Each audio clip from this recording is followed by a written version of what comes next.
I'm Antoine, and then we have Tommy and Ben who are joining us as well. And I'm really happy that we're able to have this stream and have some fun discussions and conversations and talk to people that are interested in cubing live courses and also just interested in cubing and us in general as well. And I mean, of course, we're doing the stream and the video will also be available afterwards on the Cubing Live's YouTube.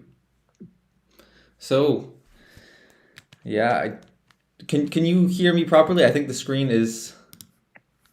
I don't know if maybe the people in the watching the stream as well. I don't know earlier when we were talking, were you able to hear everybody properly? I think that would be something important. Unfortunately, it seems like everything.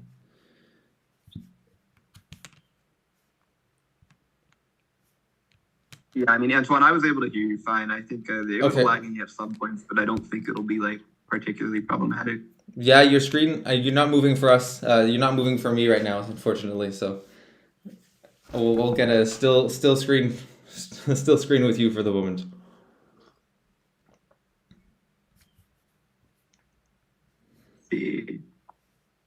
Yeah, I mean, I'm on my school's Wi-Fi network, and I think that's the best I have at the moment.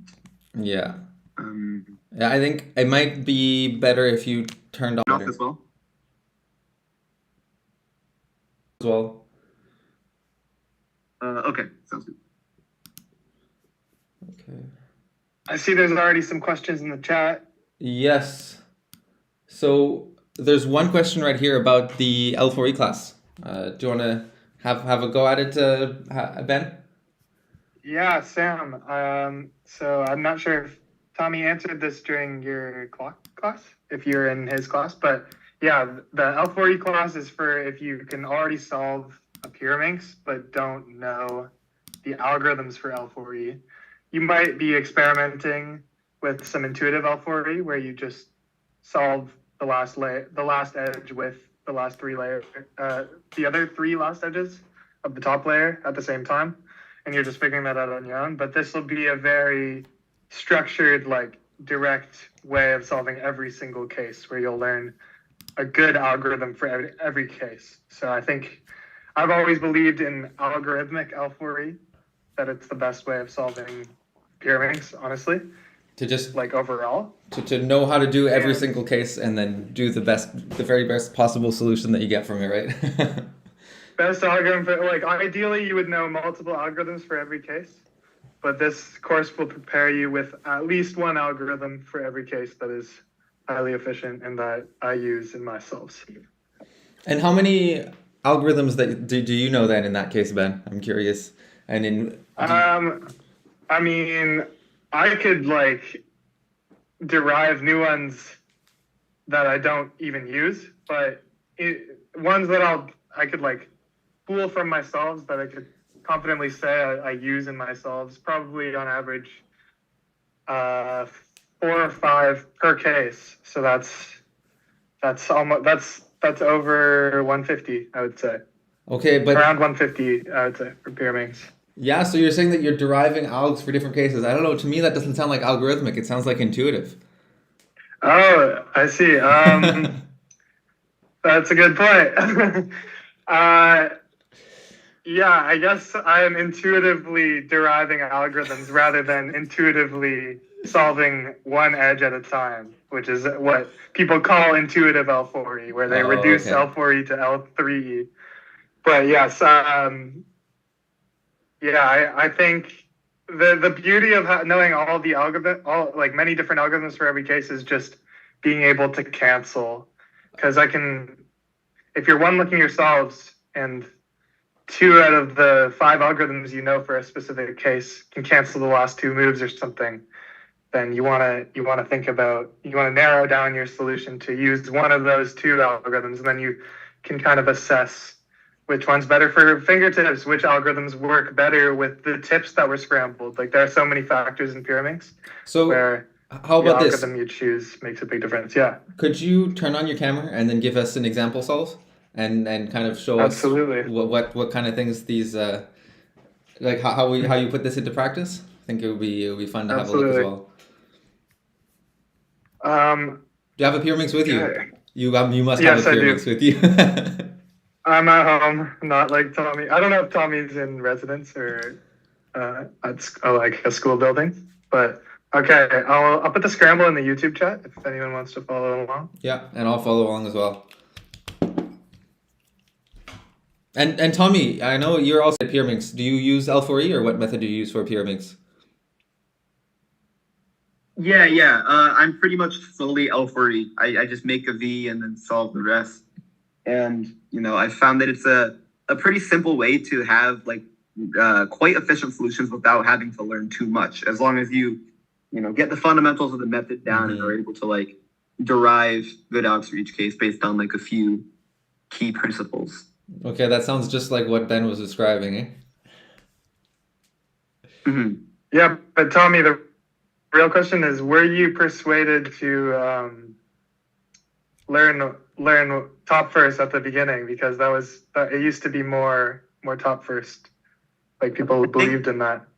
I think it was around like 2016 or 2017 when I was like learning about what advanced Pyraminx methods there are. Mm-hmm. And I like watched some tutorials with for top first methods, but I never ended up getting too fast with them. So I don't think I can comment much on like how good they are. What I do know is that like, most world-class Pyraminx solvers nowadays pretty much just use V first anyway, at least as their like main thing. So, right. I don't think it's too worth going over in depth. Yeah, when I started, I think everything was top first, so that's what I that's what I started learning, and then I've never really gone to doing anything different ever since. I remember back in those days, It was essentially Drew Brads was like the main Pyraminx guy, and then I'd watch his videos learning about like one flip and what is like Nutella and those other top first variants. Yeah. Because like we used to all kind of swear by this one series on Cubing World where like the top solver of every event would come on and give the overview of the best methods, and his was very much like talking about top first. But I think it also has to do with the Pyraminx, like the hardware in those days. Like right. Back in the day, it was impossible to do U moves. Like that was not something you could do, and so everything was like doing full grip moves, and so top first seemed to be quite feasible. But now once you can just do like RU, then it's pretty much no question that I think V first is the best. That's that's a big reason. And now people are like the best V solvers are often like incorporating B moves where they flick like with both hands like B prime, B prime. They can do all of that. Like, so that's why there's a new method kind of on the horizon where it's a V except okay, then how about Okay. So is there a template you have, or should I? I think that the stream might be back. And now it says excellent connection. I think we're all good again.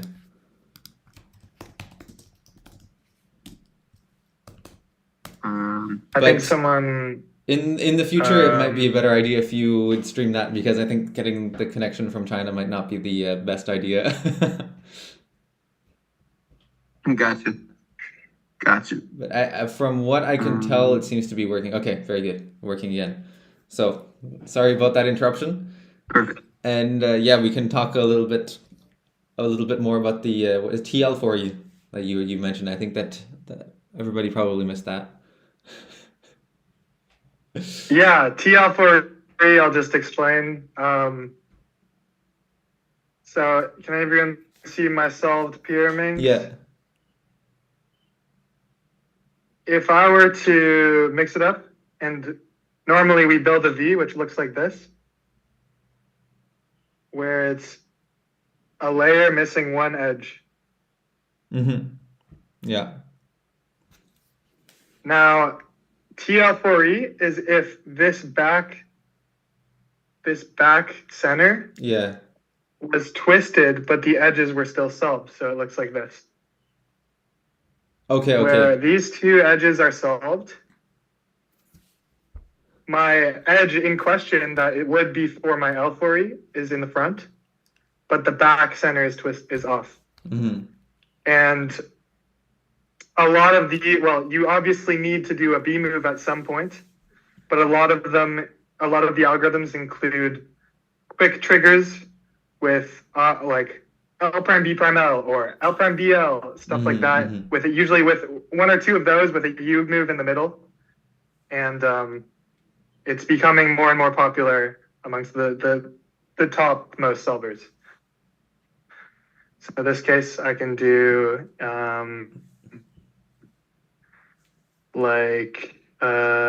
So how much of it do you know at this point? Something like this. About half of it. Okay. But L4E for me works perfectly fine. Yeah. And that's where I've devoted the most of my time. Like for me personally, I use pseudo L4E quite a bit, which is another concept. Pseudo appears in 2x2 as well, where instead of building a layer, you build two blocks that are kind of an R move away from each other in relation to each other. I can show it. Yeah. But on Pyraminx, the idea is instead of a V, you solve. So here on blue, I have this block. Yeah. And then instead of the last V move, and a V would be, well, here I am one move away from a V, but let's say I have it like this, where, these two edges would be swapped with each other, but this edge is solved, so I can treat this as a V. And then if you understand edge orientation very well, you can just look at it and be like, oh, this is the edge in question that would be part of my V. This edge is flipped in top, and then this edge is two moves away from being solved there. So just from three edges, that's a key concept in Pyraminx. You only need to look at three pieces. Yeah. With just that, I know that I have this case.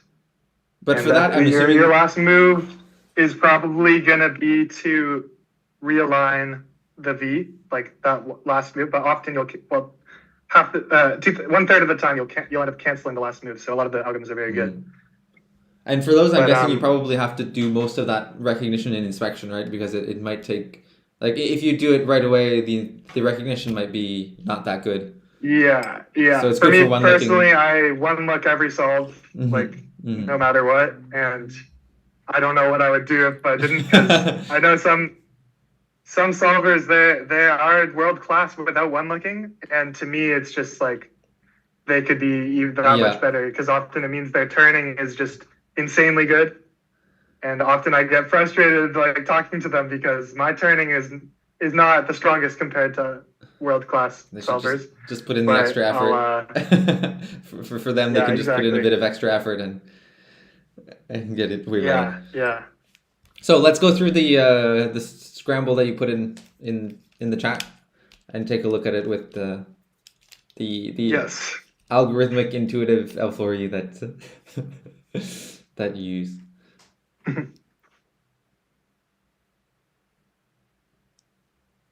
All right, so this scramble does have two blocks. There's blue, green, and blue, red. Yeah. And so there are many options for V, but I'll just show you this interesting solution where I'm gonna hold it so that the three blue centers are in the front and the three green centers would be on the bottom. And notice how I need to solve the center that's on the left with L prime at some point. Yeah. So to do green, right? And I'm gonna put the green. Yeah, I'm doing green. Okay. And I'm gonna put the green red edge in the back left the moment I do the L prime. So it's gonna be an L prime, U prime, L, U, L prime. Or for the V. So let's do this slowly. L prime. L prime, and then insert the green and red in the back with U prime, L, U, L prime. Okay, I see. So now you should have this green, and notice that if you were to do the R, you would get a 3 cycle as your L4E case. Yeah. It's like the worst L4E case. But because I know an algorithm for this case from the side, I can actually cancel into that one with just sledgehammer R. And then you're done. Sledgehammer. Just regular sledgehammer. So that would be my solution on that scramble. Yeah. Okay, yeah. So like right before fixing the V, do a sledgehammer R. So you're kind of doing a pseudo L4E, but it's really, you can think of it as just canceling it into an alternate algorithm that a lot of Pyraminxers don't learn until later on. Mm-hmm. So that's the importance of learning multiple algorithms, and algorithms that solve L4E from the side is you can cancel almost every solve. Yeah, that's actually a pretty darn good solve, right? It was only what, 7 or 8 moves? Yeah, that's 1, 2, 3, 4, 5, 6. So 11 moves. Yeah. Oh, okay. I guess it felt shorter than it is. But I've done averages of 50, 100, and I can usually get sub 10 moves for the body on average. So that's just where, that's kind of like, that's the potential of knowing a lot of algorithms, is just canceling and finding. It's fun to find low move count solutions. It's not necessarily the best for speed because you want easy triggers, but yeah, that's what I like to do. Yeah, because I feel like even the fastest Pyraminx solvers, they probably have a similar or maybe even higher move count. I don't know. Or quite. Yeah, quite they similar definitely to do. I would say I'm on the lower. At one point, I was pretty confident that I had the lowest move count, but it's not even something to brag about if you can't turn fast enough. But yeah, that was always kind of what I was like known for amongst the Pyraminxers. But it didn't necessarily. It wasn't in my favor in terms of competing. But it was what I enjoyed doing and why I fell in love with Pyraminx. I see. So I guess where we go from here is you're gonna have to teach these techniques to some younger cubers who can have super fast TPS and then. Yeah, I would absolutely love to, and it's exactly that I learned how to turn on like a ball bearing Pyraminx. Luckily, it wasn't the Shengsha that Antoine probably had, but yeah, yeah, you couldn't flick. It was completely different, and so I couldn't adapt fast enough. Whereas the people who got into Pyraminx a year or two after I did, their first Pyraminx that they took seriously was the X-Man Bell, and it was just miles ahead of the Moyu ball bearing Pyraminx. Mm-hmm. But yeah. Yeah, so Sam, if you're still listening live, this could be you. Yeah, Sam, I'd love to teach you Pyraminx. There's one student in my 3x3 course in person named Max, and he's taking heavy interest in Pyraminx. So you wouldn't be alone, Sam, and I hope you would see how much fun Pyraminx can really be. And take Pyraminx to the next level. Yeah. So I also actually I had a few questions prepared. I see that there's not very many other questions in the chat right now, but I had a few other questions for you and for Tommy that I think it would be fun to discuss. So Tommy, you are still here, right? Yeah. Okay, perfect. So I think Can you hear me okay? Yeah, no Okay. problem. Yeah, so since both Tommy and Ben, you've both broken world records, and I know that, I mean, I have as well, and something that I thought that was pretty interesting in my experience is that my motivation for cubing and for practicing and for improving seemed to be quite motivated, or my motivation was quite affected by the records that I got. Sometimes in positive ways and sometimes in negative ways. I'm curious about what your experience. So I think getting records has almost 100% affect my motivation in positive ways. I I think when I've set a record in the past, it's kind of been like at the time I'm like most excited to practice, and just getting the world record shows that like if I keep practicing and improve the things that I notice as flaws in myself, and then by fixing those I can kind of keep pushing my limits. And I think so ultimately just like every time I've gotten a world record, it's just reinforced to me the idea that as long as I keep doing this as much as I can, I'll be able to continue pushing my limits. So I guess to just kind of like give a specific anecdote, but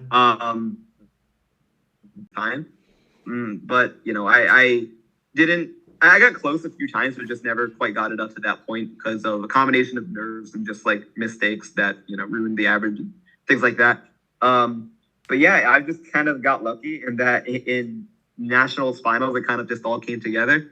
And that, so there was a 350 average, which was only a 0.06 jump from the previous average. So it wasn't anything huge, but it was the first world record average using 7 simul. So that's pretty huge. Kind of like, what was that? I think that is still pretty huge in a way anyways.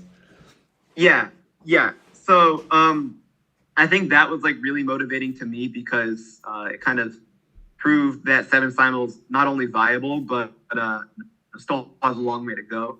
And I mean, just recently, Eric Kasper getting like a crazy 252 world record average. Like that's not something I ever anticipate beating myself. It's 7 simul come such a long way in recent years. Yeah. And I think, it's really contributed to like a whole new surge of really fast clock solvers. And so the event is at like one of its most competitive stages ever. Yeah, I think that actually goes into another part of the question as to how has other people breaking your records had an influence on your motivation? Like in this particular case, or maybe not necessarily your records, but in the same category as your record, but maybe getting a much better time than you got. For example, the clock world record right now. What do you think that will affect your practice in clock? Will it increase your motivation or reduce your motivation? I know you just mentioned that you think it's something that you won't be able to beat. What's your take on that? Yeah, so I think it'll reduce my motivation. Definitely more focused on blind at the moment, but because prior to that, the average was 313, which was definitely like beatable for me, but not too likely. I think the single world record is still within reach, but what is definitely much more likely goal to an NR or a CR for a clock average. I think it would be really cool to get my first NR, because every time I've gotten a record, it's either been CR or world record. So I'm not like fast cuber problems. Too serious about like getting. What was that? I said fast cuber problems. Well, I couldn't quite hear what you said. Yeah, you need that complete profile, man. Yeah, well, complete profile plus just like being in America, like if you get an NR, it's more than likely gonna be a CR just because America has all the NRs. Well, not right now. Wait, no, that or you're talking to two Canadians, right? Sorry, what was that? I said you're talking with two Canadians, right? oh, okay. Wait, maybe I have to stop right there. But yeah, I don't know. I just think it'd be cool to get an NR. Like, I'm not too serious about like pushing my limits with clock at the moment in terms of speed. There's some like more method development I want to do in the future to perhaps try to help other people like really push the limits of the event. But I think like my ergonomics just kind of aren't there for clock as much as they are with some of the other top solvers. So yeah, that's kind of where I'm at with clock. But I guess kind of just going back to the original question of like how other people breaking my records has motivated me to practice. The only other times that's happened have been for like I guess it did technically happen with feet. I got a world record and the next day Daniel Levine beat it. But like that world record was kind of a fluke in the first place. Like it was like 4 seconds faster than what I was normally getting at home. Okay. So I kind of like I just continued to practice feet because I liked doing it and thought I could get faster, but I didn't think it was likely that I would ever get another record. And unfortunately, I didn't. But like I still did end up improving quite a bit. Like the world record average was 26 seconds, but by the time the event got removed, I got down to a 24 average, which I think is like eternally fourth in the world, or it might have been third. I don't entirely remember. But this has also happened with three blind, where I get a record and someone gets it. So like the first time that happened to me was when I think my world record three blind mean was 15:24, and then Elliot Kobolansky beat it with the 15:05. Yeah. So that it was really cool to see Elliot get a record because I knew he had been trying for one for quite a while, but it was still definitely within reach for me. So I did want to get it back. And I think that what was that? I think that for you it would have been better if he got it first and then you got it, so then you could at least get an R, right? Oh yeah, you know what? That was a missed opportunity. Low key a missed opportunity, guy. It looks like when I got the world record acronym, I should have just a little bit slower. went a little slightly slower, yeah. But I'm hoping it'll happen eventually. It would be fun. But yeah, I think when he broke that record, it did motivate me to practice a little more, just because I knew I had it in me to get it back. I just needed that extra push, I guess. So I just had to keep going, with enough chances. And I was like, I knew it would happen eventually. It was kind of just a matter of time. Mm-hmm. Yeah, I think for blind that's a bit of a I did practice more. I think that your situation with feet is also a little bit similar to my situation with blind, in which when I sort of broke the world record for blind, it was also kind of like a fluke. And it was fairly faster than what I was getting at home, and then it got broken very, very quickly. But I think for me, I think it was a bit different because I also didn't compete for a few months. And once I got the record, which was, I didn't think that it was good. Like, it was a complete fluke, and then my record was broken, and then it was completely destroyed. And then at that point, I basically had absolutely no more motivation to try and improve a blind. And basically, I've only gotten worse ever since.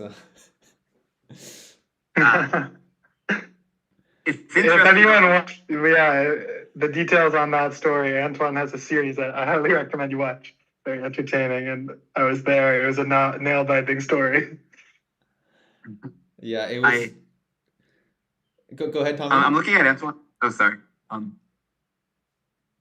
I'm just saying I'm looking at your profile right now, and I just find it kind of interesting how you're ranked better for blind than you are for OH. Even though I feel like I know. Like back in the day, most cubers probably knew you for OH because you're like one of the best, if not the best, in the world. And I feel like, with three blind you can make that argument too. But I just felt like, when I was first starting out, I saw like world record holder Antoine Cantin. I'm like, yeah, this is like what I know him for, OH. But it's just interesting how that's not actually your best strength event. Yeah, no, what do we think of that? Sorry. What do we think of that? Just real quick, what do we think of the regulation that your record doesn't count if it gets broken on the same day? I think it's a terrible idea. Yeah, right? Well, you must. No, but I think I don't know.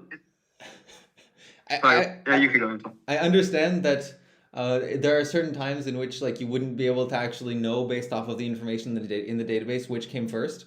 So it obviously I think in that case it makes sense. If it's impossible to know which came first, then you wouldn't say that they were both world records, right?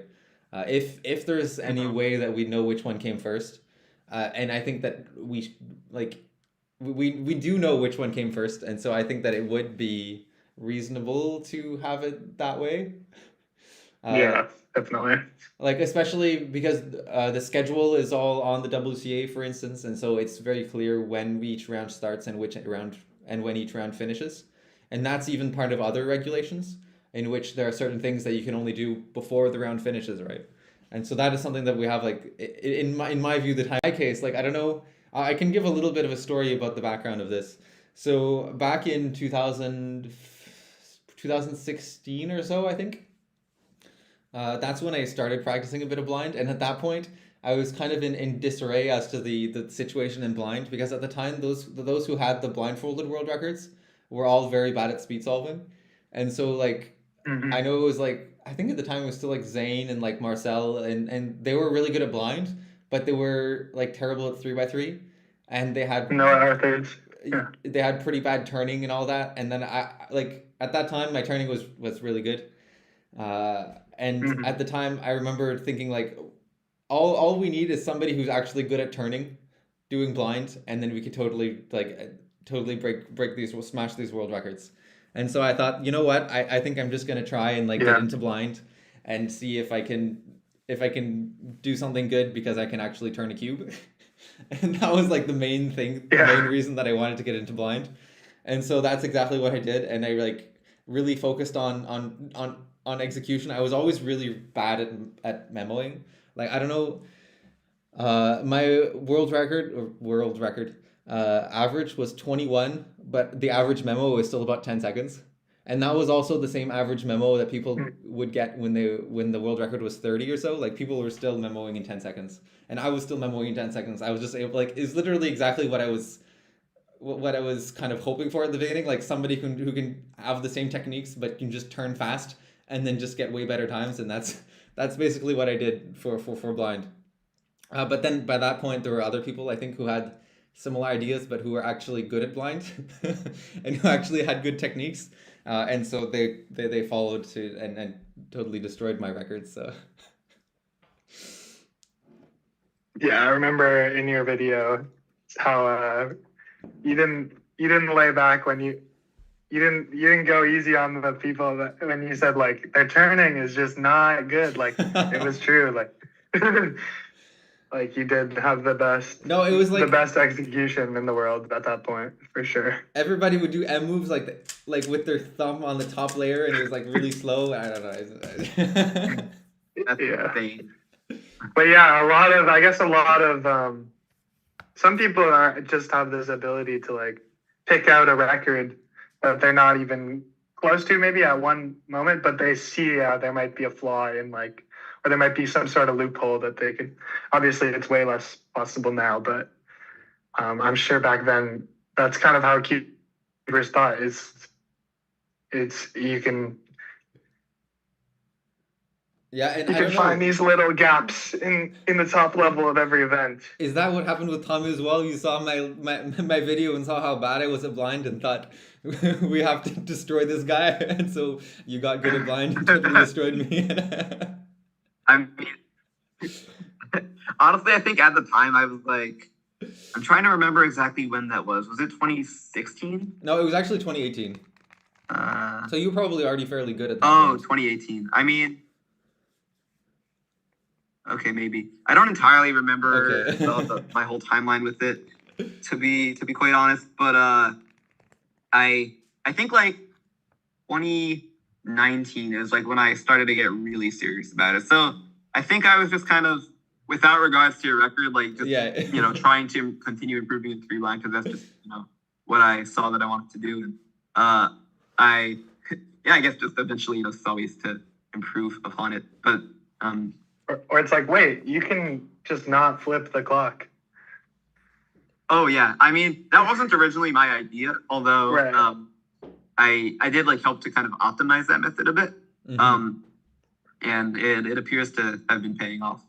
Did that sound impossible at first to just not? No, I mean, like I understood like why it could be possible. It was just kind of like crazy because it was so new and like nobody had ever really talked about it prior to that. It was just like such a big innovation for clock.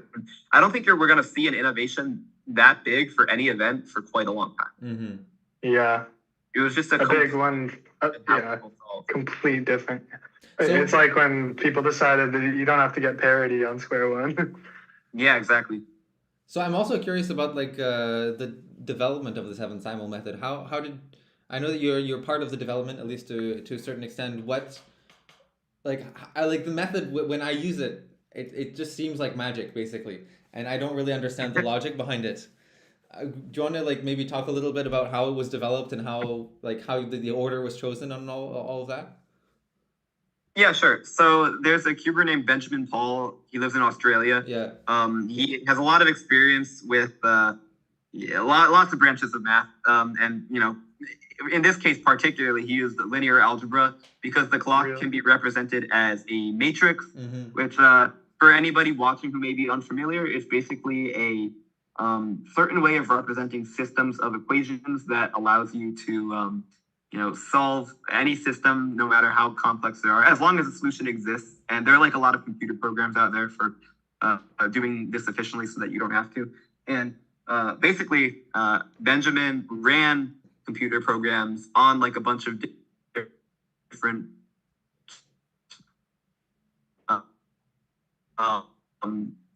pin sets, which are like the different combinations of pin positions you can have throughout a clock solve, and determined I took a specific set that was identified as viable and kind of experimented with different ways to rearrange it that would not only make for the best execution, but minimize the amount of transitions you have to do when adjusting your pins. So with the current order to solve with, each time you adjust the pins, you only have to actually push one of them up or down from one move to the next.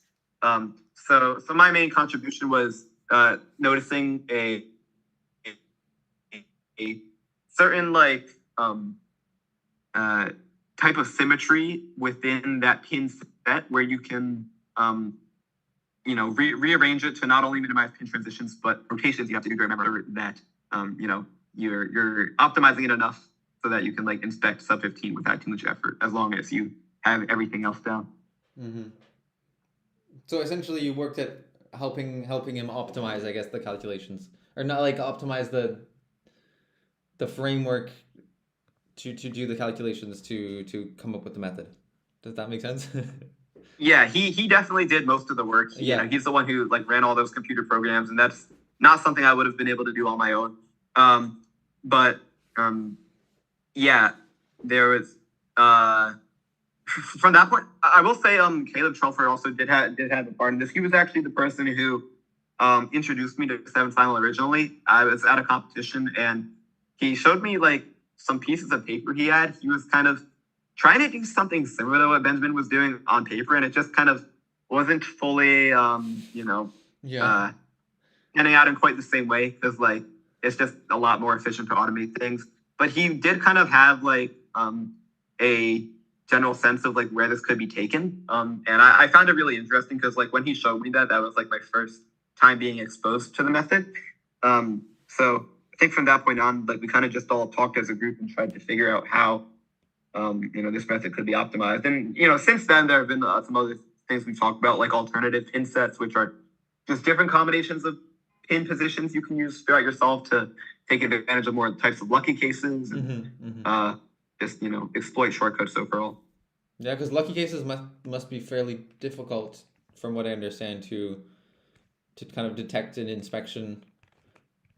Yeah, there are only a few I actively look for, and even Eric, I don't like the current world record holder. I don't think he looks for anything too crazy either. He's just got the turning down really low. But it kind of just goes to show that like theory-wise, clock still does have a bit of a way to go. And I think we can still, even though the average did just jump quite a bit, I think it can.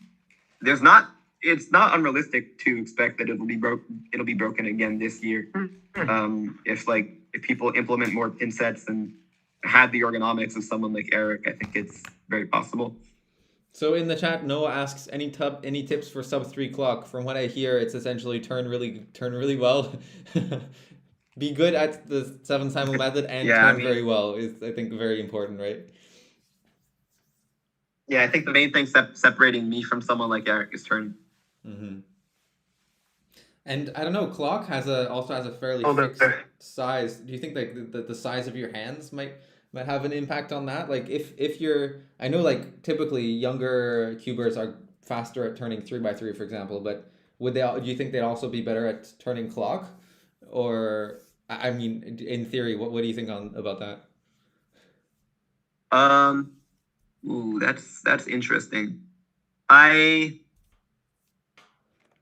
this is kind of just speculation. It's not Yeah. something I've thought about too much in general, but like, you know, and just based on like videos of Eric solving clock, like his hands seem like pretty average size. Now I'd say mine are like pretty average size too. Mm. I don't know if like either extreme is necessarily better than the other. I feel like if your hands are really small, then like you kind of just like, you know, you need to kind of reach to even like be able to turn the dials effectively. So, you know, there's probably you probably just kind of want your hands to be so like somewhere in the middle. Like if your hands are too big, I feel like the dial turns are like gonna be while your finger is in contact with the dial, like the amount of surface area that gets covered will be like such a small percentage of your finger if you have really big hands and fingers.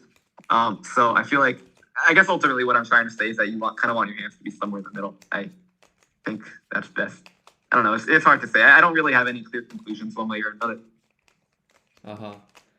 And I think what I'd also be curious about is if there would be any, like I know that hardware has gone a long way in the last few years, especially with the introduction of the Qi clock. But I mean, clock has also, like the form factor of the clock has also remained essentially the same forever. But I feel like there could easily be a more ergonomic design for the clock in general. What do you think about that? Like, because it's still fairly awkward to do the turns, and there'd probably be like maybe slightly, like I don't even know what the limit, like what is the definition of a clock? Is it that there are ways to turn like I mean the theoretical limitations I think are pretty clear, but in terms of like actual hardware, like what would constitute a clock, like according to the WCA regulations? Does it have to have like the do you have to put your fingers on the side of the puzzle to turn it, or would it be allowed to have like pins that extend to the front, or like I don't even know like what what do you think about that? Do you think that there could be any other dramatic like changes to the hardware, maybe even in the way that I don't even know how to describe it, like the way that you turn.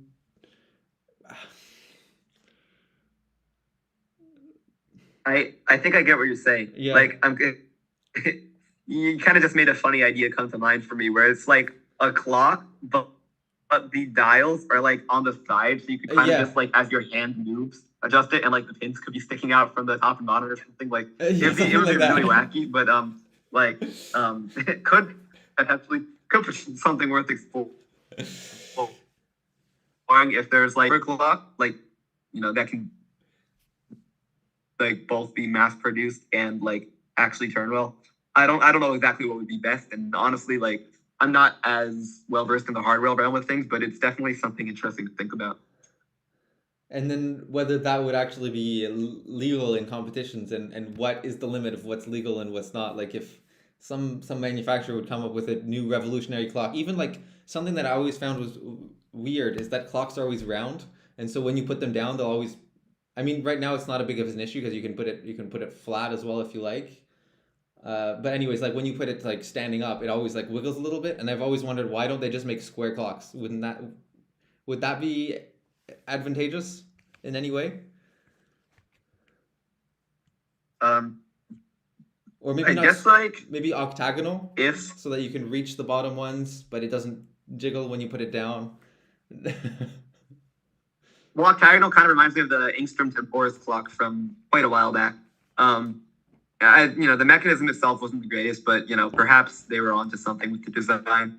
I think it could be advantageous, mainly just for the reason of like not having the clock like tilt over when you place it down. But in terms of like turning during the solve, I don't know if it would really make much of a difference. Mm-hmm. But that's something I think that would be interesting to explore. Although the development of clock has taken so long to get to where we are right now, I don't know if we'll get any big changes coming up. I know like the Qi clock has been in the works for very, very many years, and Moyu, I think when I know I visited Moyu in 2015, and I'm pretty sure that in 2015 they told me that they were working on a new clock, and they were excited to have like a revolutionary new clock they were going to put on the market, and then now 9 years later they still don't have a clock. So Oh yeah. Yeah, I don't know. Would be I don't know just how much like hard work can improve at this point.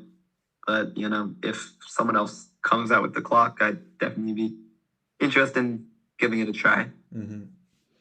And especially now with the popularity of the clock being increasing. I know that probably in 2015, like manufacturers weren't very incentivized to make new clocks because they thought like we're only gonna sell, I don't know, 10,000 of them, and that'll be it. Like, but at this point, clock getting more and more popular, maybe they think that it'd be worth trying to put some more resources and trying to make something good. But it's still like, I guess, a drop in the bucket compared to other cubes, but it might be enough incentive for somebody to do it, although probably not more.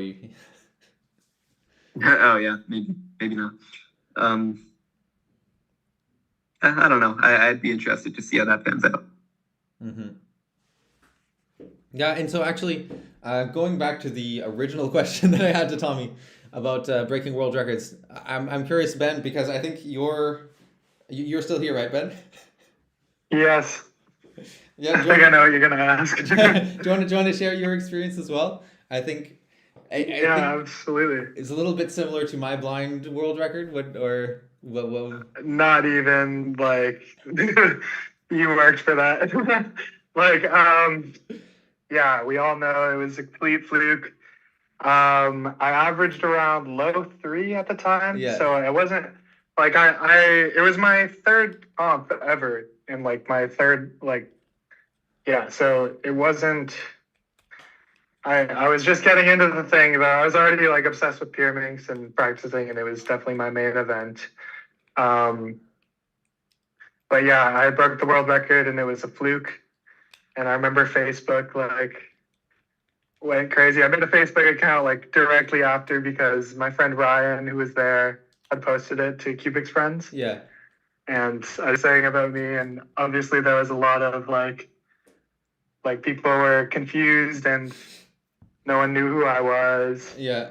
And I'm sure you probably got there was some positive and probably negative. I'm sure you got positive, but also probably some amount of negative comments as well, because yeah, definitely, because people love Drew Brads. He was easily the best, and like no one was coming close at that time. He was so dominant. Yeah. He like had put so much work into Pyraminx, and obviously had all these resources about how to get good. But yeah, no one was expecting his record to be broken anytime soon, let alone by like someone who wasn't even in the top 500. I would probably at the point. And yeah, so there was a lot of like people hating, whatever. Like it didn't affect my mood in any way, really. Like I can handle that. But it definitely did motivate me in a positive way because I had already been planning on going to U.S. Nationals that summer, and so I knew that I would meet Drew there, and I wanted to kind of prove myself that I was actually faster than anyone could believe that I was, because how could they believe that I was actually decently fast at that time if my average was barely sub 4? And so I practiced so much during those couple months in between that competition. It was really just like a month and a half, I think. And then I got to meet Drew. We raced, and it was like he was definitely still faster than me, of course. But I remember he put a little message on the Cubics friends. Someone was asking if I was actually fast, and he was like, "Can confirm he's actually fast." So I felt really proud of that. That was probably the ultimate and then I also validation. yeah. What's that? That was probably the ultimate validation. Yeah, that meant more to me. Like I felt bad when I got the world record. It was kind of like that. It was so much attention. Like I went from like I don't know 50 subscribers to like over 1,000 overnight. Yeah. And it just seemed like I didn't work for it or deserve it, or like I understood totally why people were upset almost about it. But at the same time, it's a luck-based event. You have to be ready for something like that to happen. Yeah. So I didn't like, yeah. But it was so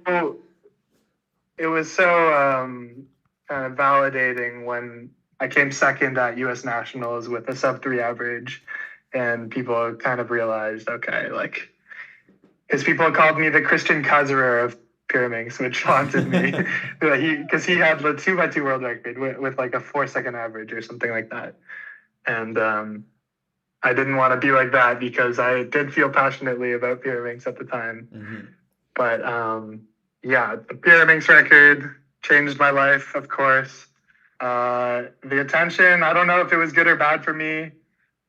Like, I definitely might have, I was pretty young, so to get all that attention immediately, like, made me feel maybe I developed a bit of an ego early on, and thought I was cool. But other than that, it just really motivated me and made me more serious about the event, and made me want to present in a positive way to other cubers at competitions. And try to be a good influence now that I had all that attention. So, yeah, but that was the most insane experience, breaking that record. I think I almost blacked out, where I couldn't really remember my reaction because it just seemed so unbelievable. I remember to myself even. Yeah. I remember when I first heard of your world record. That was in 2017. I was in Bolivia. And I think it was Jay, like Jay McNeil, who was the first one. Like, cause I was staying with Jay, Felix, and James, Oliver, and a few other cubers who were doing like the Latin America cubing tour. And I think it was Jay who was the first one that noticed you got the world record. And then he asked me like, who is this Benjamin Kyle guy? Like, he's Canadian, you know him? And I remember looking at it, I had no idea. Like, yeah, no, totally. There's no reason for you to know me, and they were probably like, "What? You're from like Canada? Jay You should know and every Felix, cuber." and they were all like, "Who is this guy? What is he doing, getting Pyraminx world records?" Yeah. And I was asking the same thing. I was like, I don't know, like. Exactly. So there was a lot of pressure for nationals, and I was like, because in Canada at the time there were so few competitions, so you didn't have much of like a chance. Exactly. You had rare opportunity to prove yourself, kind of. So that's something I always battled with and would drive me nuts, is having like 2 chances per year. Right. Yeah. That's especially so that the people could believe what I was telling them about my home selves. Like, I was worried people wouldn't even believe it if I couldn't prove it, you know. So, yeah. Especially when I was starting, it was the same thing. Like, only competing every few months, and that was only competitions every few months, and they had like the normal events. And if I wanted to do clock, then it was like literally once per year. It was only at U.S. Nationals or only at Canadian Open that I'd ever be able to do clock solve. And so those events were also some of my best events, but it was really hard, like, and there'd always be so much pressure, like, especially so very, very early on, my best event was Master Magic. Oh, yeah. I didn't know that. And that was the, like, you don't only have Master Magic competitions once per year. I know I learned how to do Master Magic, I think, 6 months before Canadian Open. And then getting to Canadian Open, I was way better than the Canadian record, but I totally flopped because, I mean, there's so much pressure, and you can never, like, it's really hard to prepare for that. And it's like, because you compete so little, and also same with feet as well. I also was into feet, but there are so few competitions. But yeah, we also have but yeah, just so much pressure, and you just. And I think that also goes into, I think, because it's already 8:35, and so I think we'll go with one last viewer question, and then we'll wrap things up. So we actually have a question. What is it like competing as a world-class solver as opposed to a normal competitor? And I think that's kind of goes into what we're just talking about in terms of how the pressure is different. I think there's a few different ways you can look at it. One is maybe as a world-class competitor, or as a... I think it's also just similar to, like, if you're really into one event, but you compete very infrequently, right? I think it's kind of the same pressure that you get because you really want to perform and you really want to get good results. But also at the same time, if you're a world-class competitor, but you compete very often, then I think you might not have as much pressure. No, yeah, definitely not. But it's still there. Like there's people watching you. That's a big difference, I would say. It's just the amount of people watching, and a final at a big event, there's nothing that really compares to it that you'll see like elsewhere in a cube comp. Like that's what would just destroy me, and I would cry after even like championship finals were just so stressful for me because I couldn't deal with people watching. Even if they weren't watching me, like I couldn't help but think that I was being watched, and then completely changes it in that way. I was never good at dealing with nerves. I feel like Tommy would have some interesting. That's what I was gonna say. You got 2 first place in a world final. I think you have a lot of experience. Yeah, with this. Yeah, like being at a high level has had both positive and negative effects on me. So like championships, like Ben was saying, are definitely stressful. I remember, I think the one I was most stressed for actually was the North American champ. I wanted like that first place title so bad. I had been practicing really, went up there to compete. I kind of just like forced myself to focus on just the cube in front of me and not like give into the nerve related thoughts I had. It's like a really hard thing to get yourself to do, and it's not definitely to do 100% of the time, but it's just like you kind of have to put your emotions to the side temporarily to just really make sure you're like focused on the stall at hand and kind of like in that like flow state where you're very deeply invested in like the one task. But this has also like influenced me positively in that like being at a high level, I've been able to like go to more competitions and compete very frequently, which has is something I'm very grateful for, something I'm very fortunate to have, like the ability to like go to as many competitions as I do. And I think it's helped me manage nerves to a certain extent, knowing that like if I don't get a record now, like there will certainly be more chances later. Although at the same time, like there have been periods where I go many comps in a row where I'm not very happy with my results, and those kind of pile onto each other. So it could also kind of amplify the the desire to like get like accomplish a certain goal you're chasing after. So I guess just like one other thing I wanted to mention is that for championships, like there tends to be a big audience, and that sometimes gets to me, sometimes doesn't. I don't know. It's like it really kind of just depends on like exactly how I'm feeling at the given moment. Like cubing psychology is like something that's just like there are a lot of unanswered questions, I guess, in terms of like what exactly is best to do to prepare yourself for competing, because like different things work for different people. And I don't know, I guess like overall just like being able to compete at a high level has made it more exciting for me. Being able to push not only my limits but like the overall limits of what people think are possible. I guess the only really downside to it is that like sometimes the nerves can be heightened as a result. Yeah, for sure. But it sounds like maybe we should have a cubing psychology course. I would be very sign up. And I would sign up as well. I've always been very I wouldn't bad. be able to teach that one. Yeah, I know like every time I don't know, I feel like I've always kind of just like Go ahead. I feel like just kind of by a stroke of luck in like the most high pressure scenarios I've been able to like put things together well. But that doesn't always happen, and I don't think there's anything that I can like pinpoint that I've done differently than a lot of other people. I think I just kind of go in trying to like tell myself I don't really care, and somehow it's worked more often than not, even though I do care. I don't know, it's weird like the ways you can trick your mind sometimes. And especially I think for blind it's particularly difficult because you have to, I mean, with blind, you have to put so much concentration, and you have to, I mean, it's the same thing for every event, but I feel like blind is even more because you have to remember everything, and forgetting one tiny little thing it completely destroys your solve. Like with speed solves, right? If you forget one thing, then of course it's going to be less good, but you can actually see if you make if you make a mistake, right?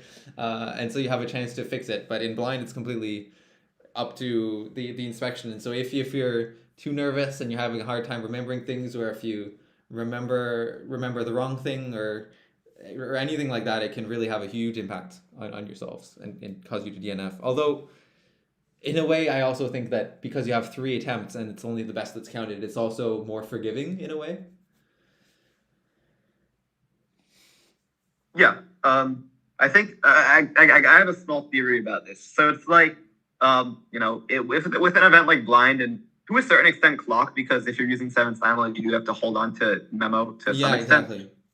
It's like you're kind of more focused on doing everything right than you are on doing everything fast, and kind of when you're in that state, like the speed kind of just comes along with it. If you're really focused on doing everything accurately, and just kind of going achieving a nice flow, that can kind of lead you to just do things correctly. And maybe something related to this has kind of helped me do good in high pressure scenarios. But I think other factors are kind of just hard to attribute.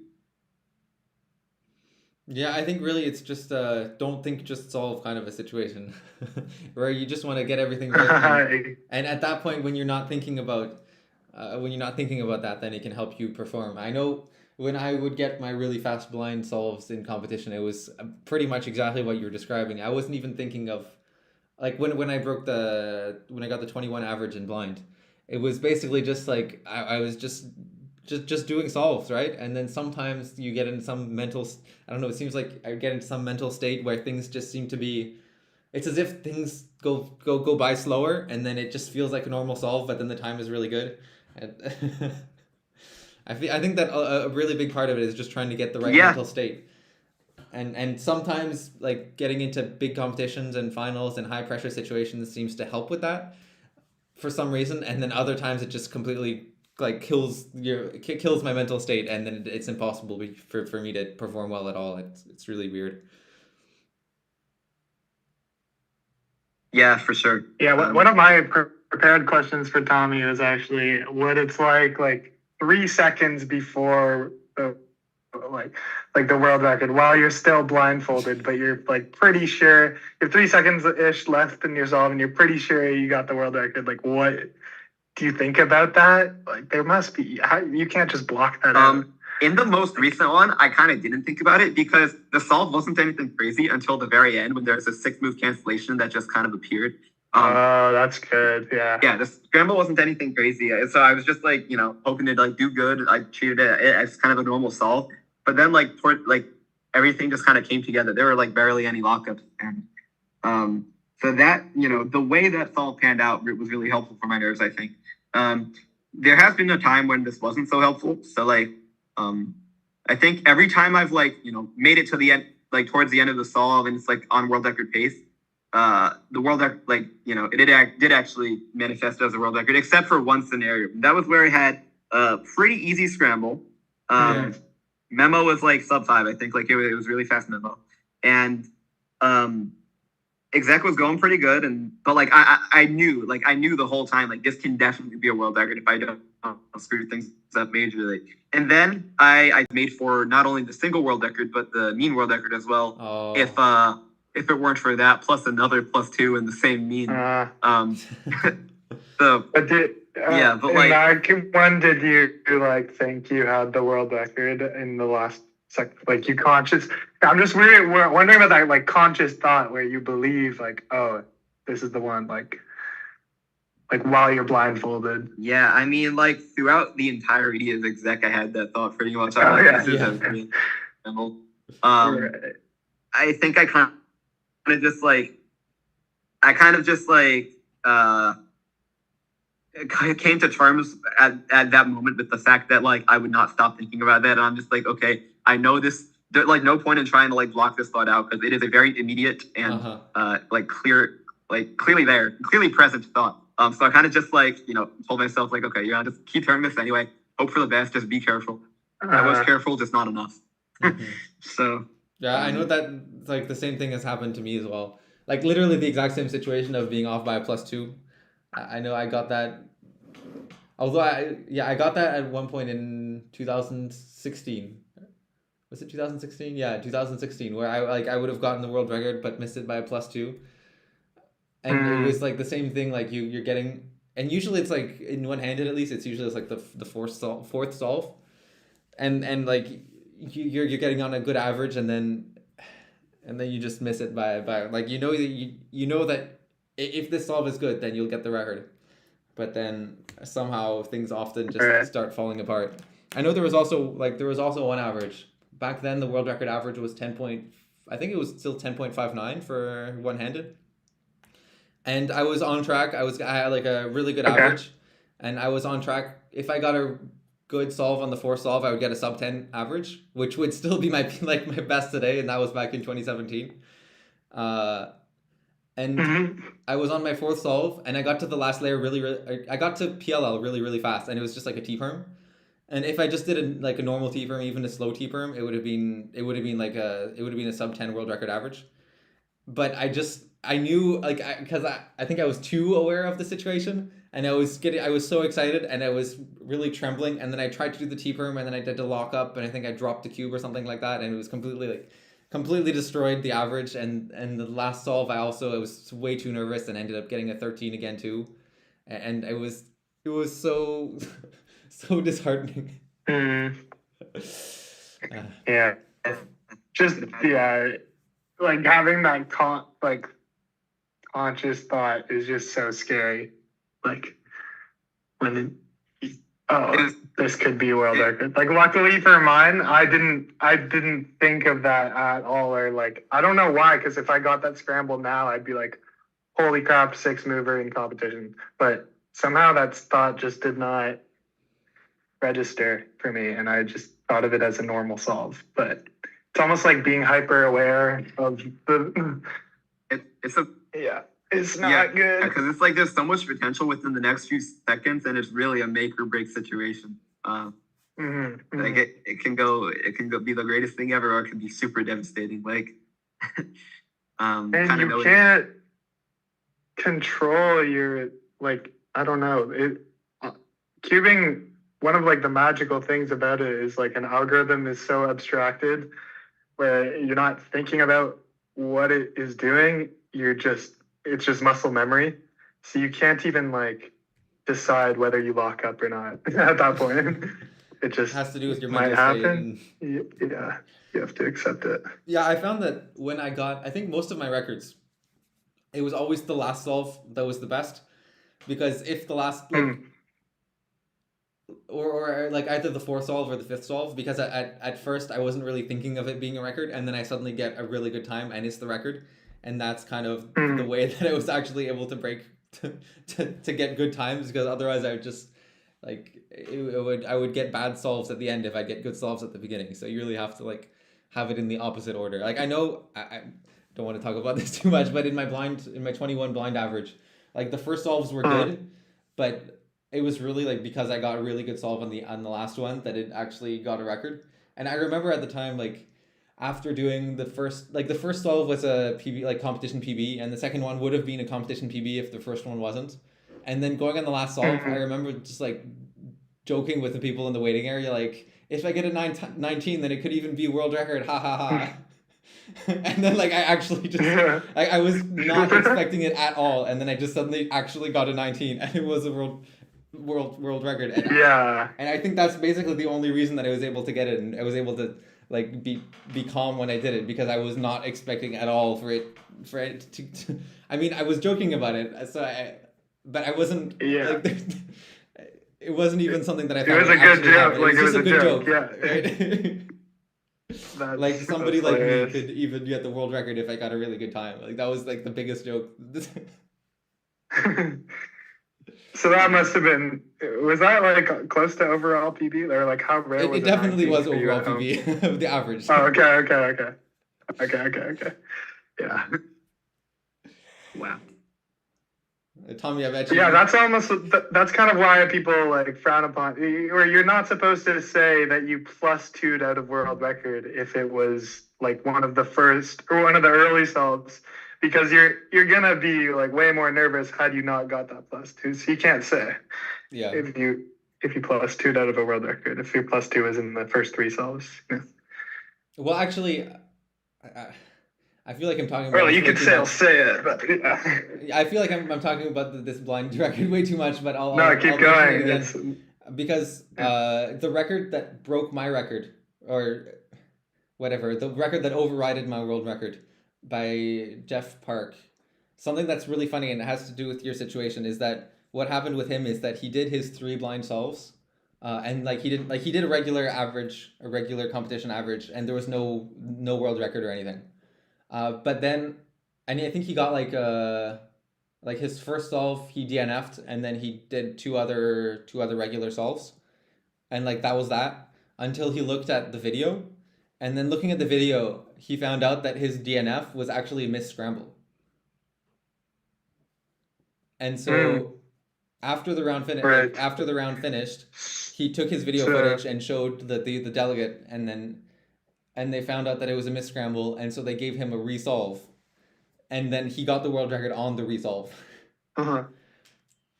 So at first, like when he did it, he got a DNF. What do you think about that pressure was? Like... Yeah, so he had zero pressure to try and to break the world record because he knew that he already got a DNF. It was impossible to get a good average, right? And so he could just like do whatever he wanted on the last 2 solves. That's controversial.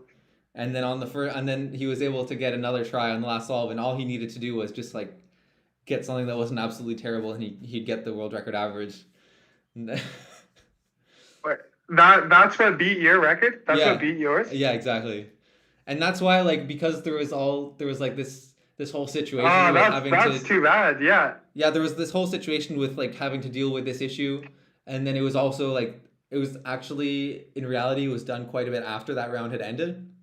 And so there was quite a delay, and it was also like in a time zone which was like 10 hours or so after my time zone. So I only knew about it like the evening of the day after I got that record.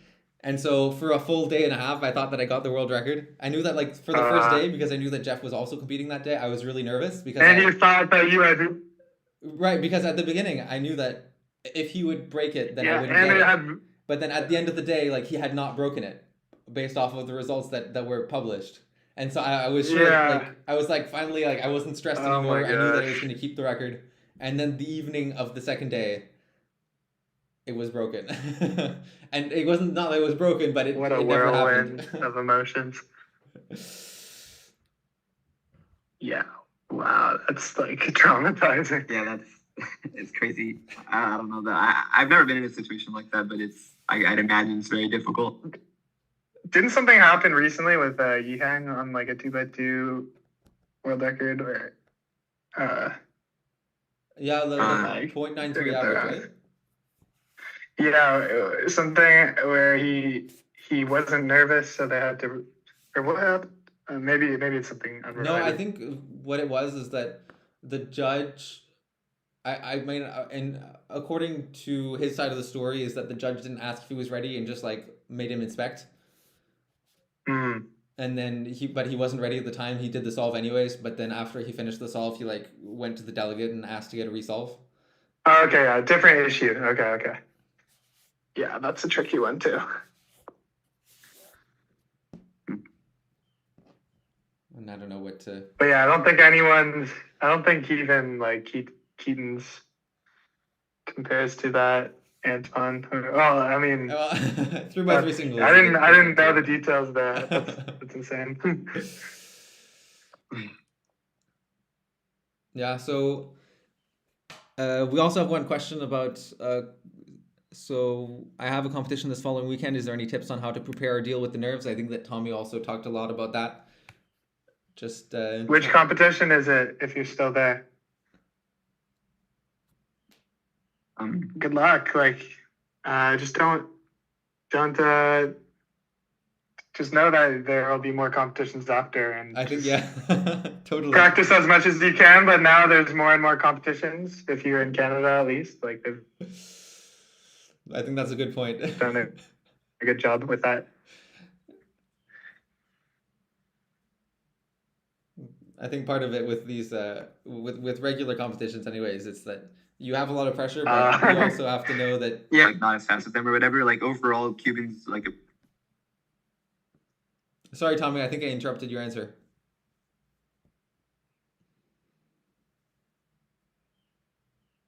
One scramble set does not define you. Yeah.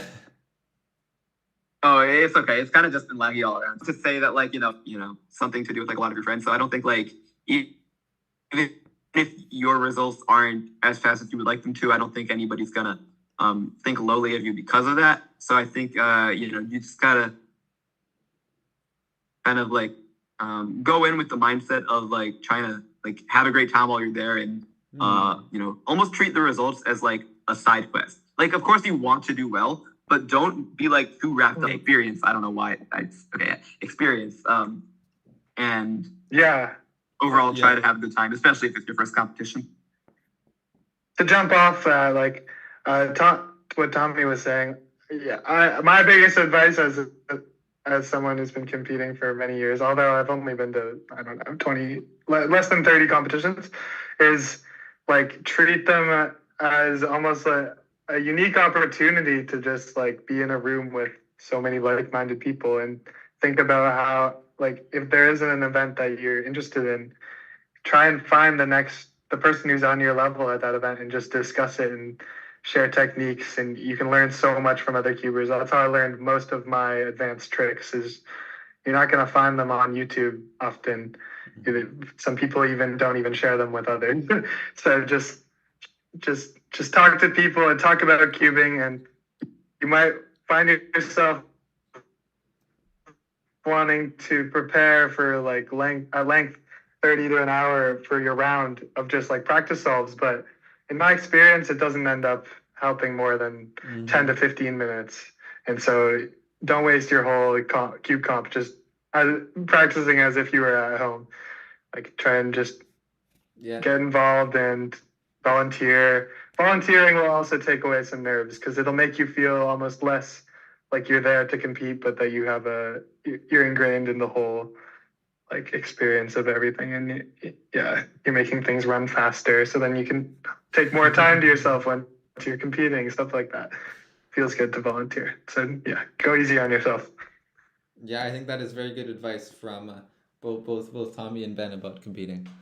It's you have to think about it as like a whole experience. It's not just about the times that you get, and by doing so, you also you know that you have other chances if you want to get good results, and by looking at us as a whole, you know that there's a lot of other things. There's community. You go there to see your friends and to meet people and such, and that's also really important.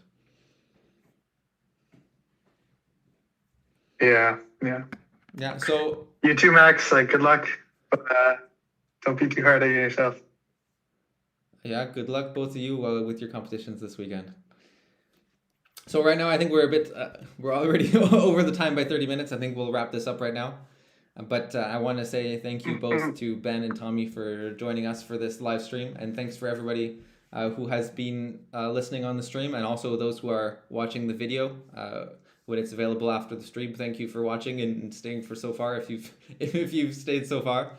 And also, like, please let us know in the comments if that's something that you thought was fun, and that if you'd want to have other streams like this going forward, and if there are other special guests that you'd like to invite, and if there are other questions that you'd like to ask for future streams of this kind. So yeah, please definitely give us as much feedback as possible. I think that would be very interesting. I think that doing this kind of a stream every once in a while might also be a lot of fun, so that we can get to know each other better too, and then also get to better know you as well.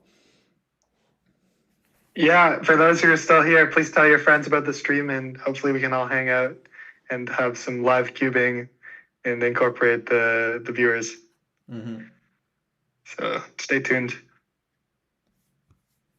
Yeah, for sure. Definitely enjoyed this live stream, and hope to do more in the future. Okay, so thanks all, guys, and I'm gonna end the stream right now. Alrighty, thank you. Okay, bye-bye.